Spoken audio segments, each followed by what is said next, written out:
Assalamualaikum warahmatullahi wabarakatuh dan salam sejahtera. Saya Cikgu Nur Azianti binti Mir Ahmad Zanidi akan menerangkan mata pelajaran perniagaan tingkatan 5 iaitu bab 5 persediaan menjadi usahawan.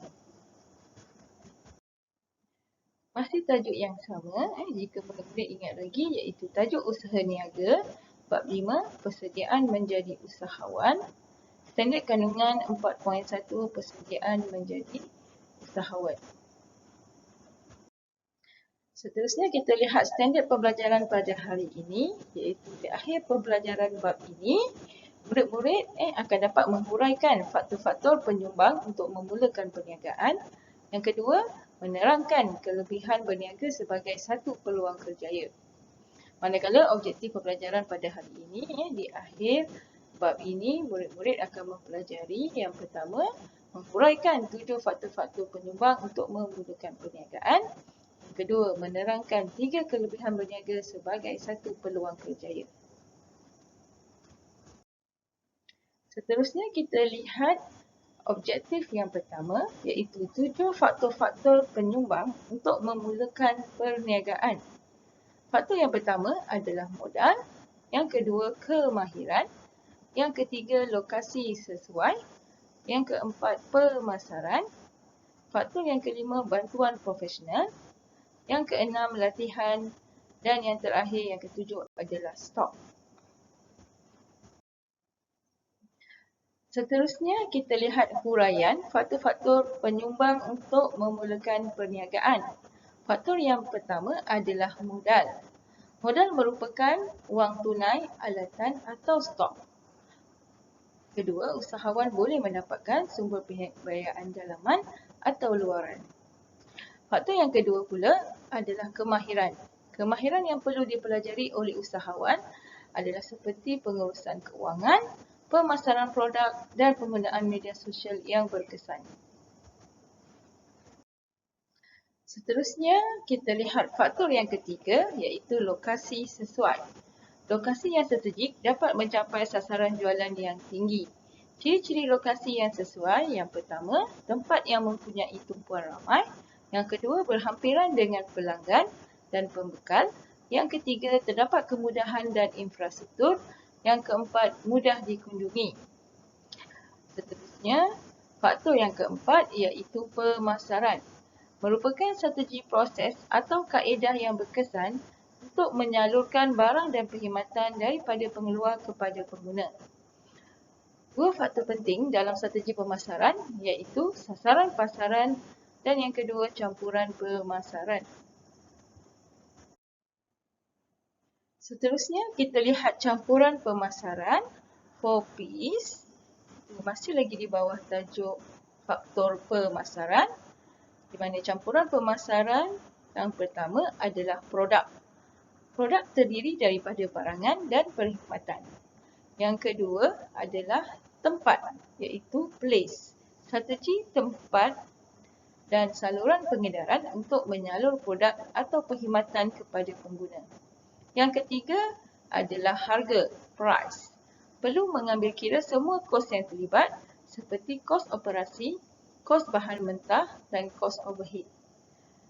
Yang keempat, promosi ataupun promotion. Bentuk komunikasi untuk memberitahu dan membujuk pengguna membeli produk atau perkhidmatan.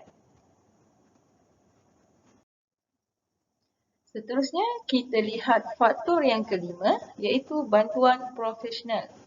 Bantuan profesional merupakan sokongan berbentuk kewangan dan bukan kewangan yang diberikan oleh agensi kerajaan dan badan berkanun kepada usahawan. Bantuan kewangan dalam bentuk pinjaman modal dan subsidi. Yang ketiga, bantuan khidmat nasihat dan rundingan kepada usahawan untuk melengkapkan diri ilmu, pengetahuan keusahawanan. Seterusnya kita lihat faktor yang keenam iaitu latihan. Usahawan perlu melengkapkan diri dengan ilmu pengetahuan, kemahiran dan ciri keusahawanan.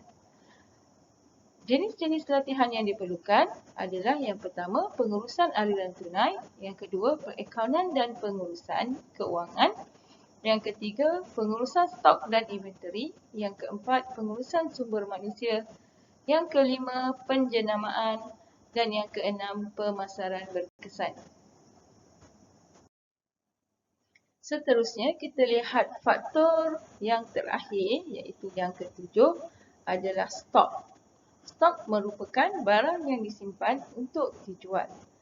Terdapat dua jenis stok, iaitu stok bergerak pantas. Stok ini dapat dijual dengan cepat. Contohnya adalah barang keperluan. Yang kedua, stok bergerak perlahan, iaitu stok yang lambat dijual. Seperti barang atau produk yang mempunyai nilai yang tinggi atau yang mahal. Seterusnya, kita lihat kelebihan berniaga sebagai satu peluang kerjaya. Ada 3 kelebihan. Yang pertama, matlamat peribadi, iaitu merupakan satu kerjaya kepada usahawan untuk mencari rezeki bagi menyara diri dan keluarga. Yang kedua, kerjaya dalam bidang perniagaan. Yang ketiga, dapat membentuk personaliti seorang usahawan. Kelebihan yang kedua adalah objektif perniagaan. Usahawan menyediakan banyak peluang pekerjaan dalam pelbagai bidang seperti perkilangan, perdagangan dan pembinaan. Merupakan seorang yang kreatif dalam menghasilkan pelbagai produk dan perkhidmatan. Pembangunan sesuatu kawasan dapat ditingkatkan hasil daripada pelaburan yang dilakukan oleh usahawan. Seterusnya, kelebihan yang ketiga iaitu keberuntungan perniagaan. Yang pertama, mendapat sumber manusia yang mempunyai kepakaran dan pengalaman. Yang kedua, meluaskan pasaran. Yang ketiga, memantapkan imej perniagaan. Yang keempat, melaksanakan tanggungjawab sosial. Dan yang kelima adalah penggunaan peralatan dan teknologi terkini.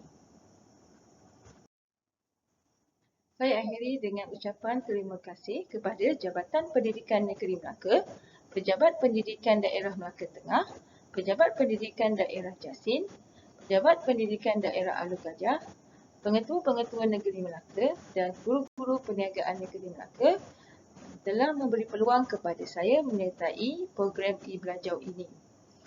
Saya berharap ilmu ini dapat dimanfaatkan dan dikongsikan kepada semua guru-guru perniagaan dan murid-murid di Melaka. Assalamualaikum dan salam sejahtera.